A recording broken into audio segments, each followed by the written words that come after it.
The governments of the world are only working from day to day. They have no real concept of the future. They just try to use the old methods to do something that's impossible because the old is no longer there. The problems are no longer the same. They have changed dramatically.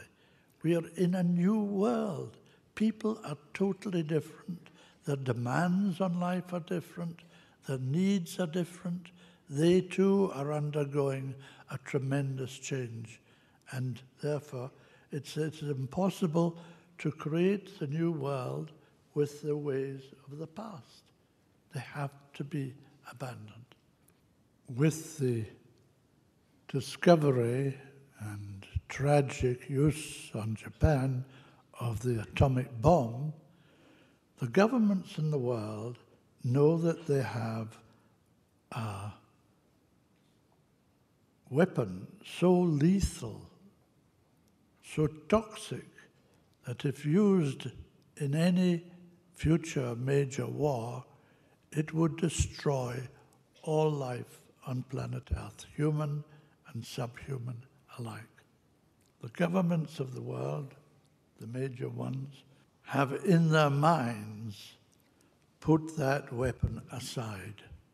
They hope and try and maneuver in such a way as it will not be used. So they have in their minds considered that major war between the big nations, the great nations in the world, is from now on taboo, finished, may not be done. Smaller wars are all right, like in Iraq, where only 1 million people so far have been killed, or in Afghanistan, or in Africa, and so on. Small wars don't count, but major war, they know, is the end of life on planet Earth.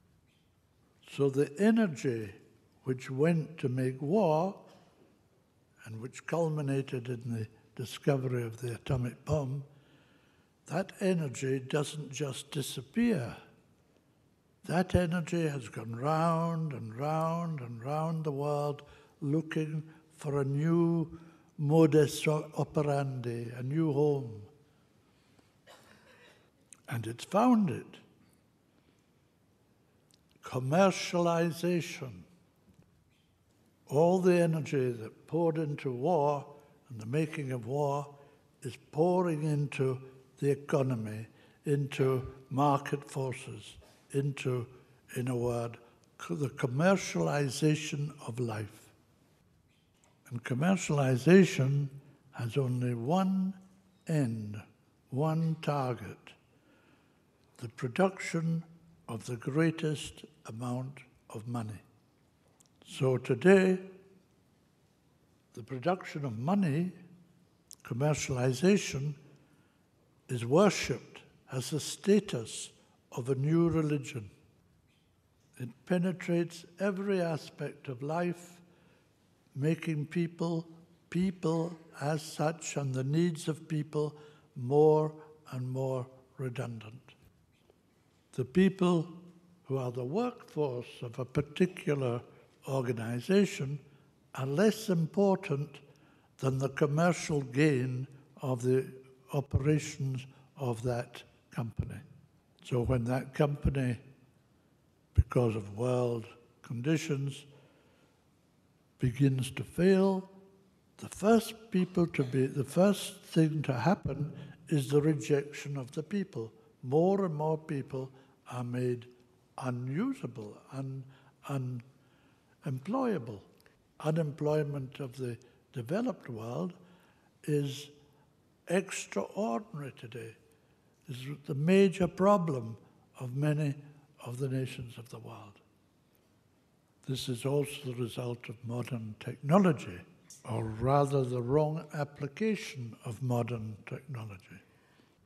As human beings are replaced by automatic methods, technology which allows fewer and fewer people to be used, inevitably you have a growing surplus of unemployable people, second rate because they are not employable.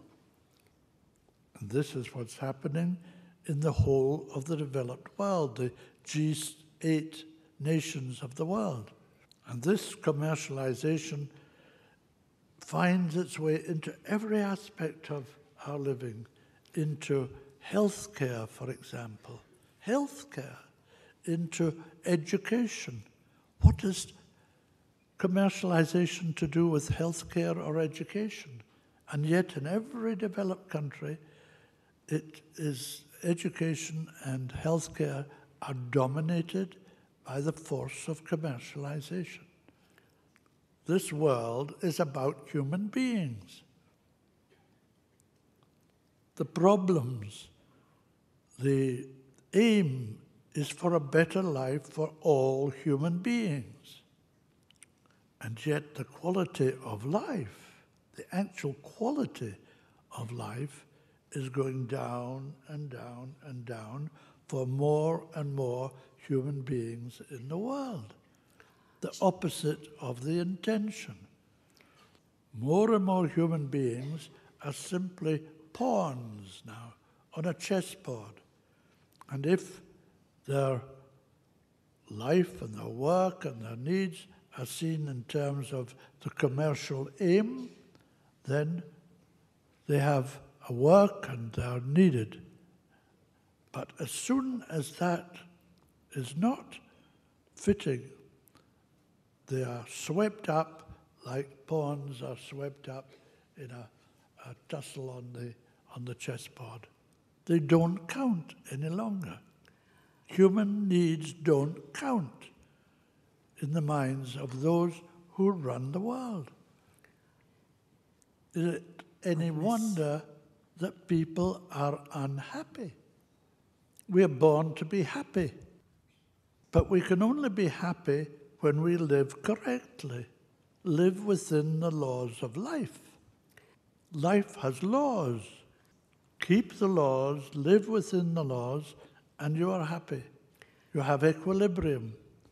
Defy the laws, live outside the laws, be as fanatical, as destructive as we are today, and the result is unhappiness for a growing number of people. There are millions of people today in the world who are starving, literally starving to death, who watch their children die because they have nothing to give their children to eat.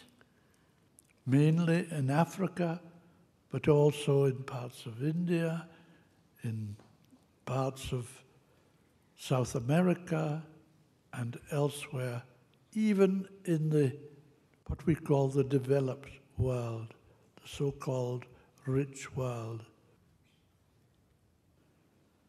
There are more people starving to death today than 10, 15, 20 years ago.